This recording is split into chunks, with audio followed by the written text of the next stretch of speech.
Hey guys! What I'll be going over for discussion too is the article The Elements of Value of Measuring and Delivering What Consumers Really Want by Eric Almquist, John Sr., and Nicholas Block. The article talks about how consumers are always looking for value in their purchases. They weigh out what's perceived value with the asking price and try to decide if it's worth it to them. The article touches base with the Maslow's hierarchy of needs, typically described as a pyramid. What this explains is the needs of humans and the importance of what they have in people's lives. For example, the bottom is the largest and contains the most basic needs, such as security, warmth, food, and rest. Then the pyramid progressively levels up to the things that human has always had the goal of obtaining, to make them more complete as an individual and to feel contentment in their lives.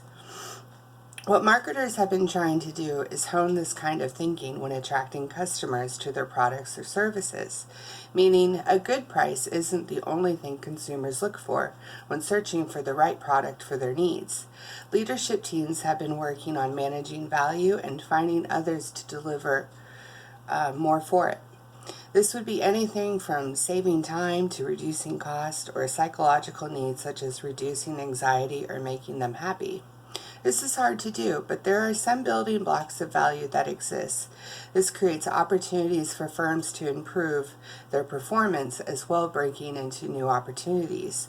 For this article, the authors have identified 30 elements of value broken down into 4 categories.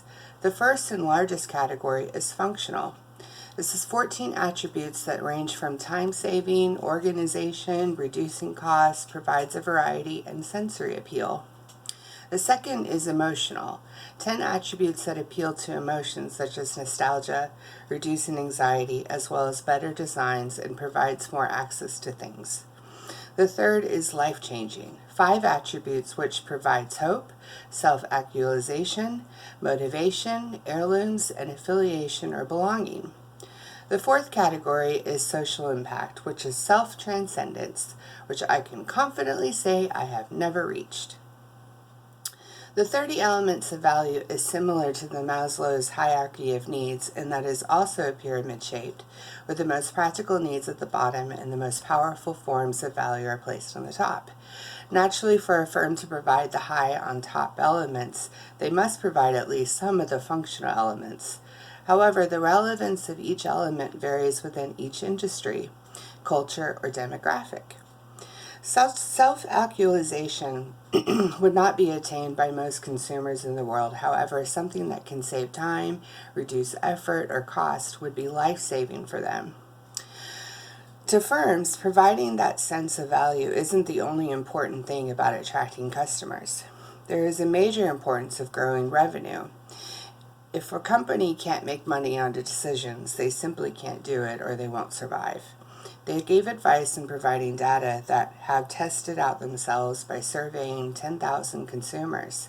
They tested out the theory that firms that provide multiple elements of value would create loyal customers, and that proved true.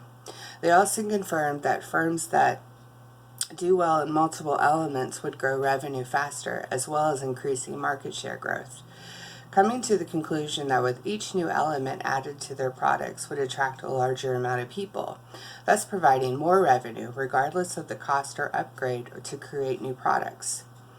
Next, they have advised to look for a pattern of value by understanding how elements translate to successful business performance.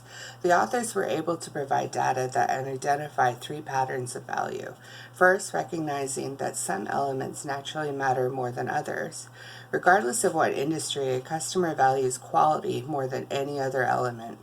Otherwise, depending on the service or product, consumers view certain elements to be vital, such as sensory appeal is very important for those who are looking to something to eat or drink, whereas banking has elements of providing access or heirlooms such as investments for future generations. So, leaders are encouraged to seek out elements that matter most in that industry. The second pattern of value that was provided in the article was consumers are perceiving digital firms as offering more value. Firms that save their customers time or hassle, such as Zappos, attract customers that put more value into easier transactions and convenience. E-commerce is a major player in the business industry and should be taken very seriously. Leading to the third pattern of value, even though brick and mortar businesses are losing customers, they are still a win in certain elements.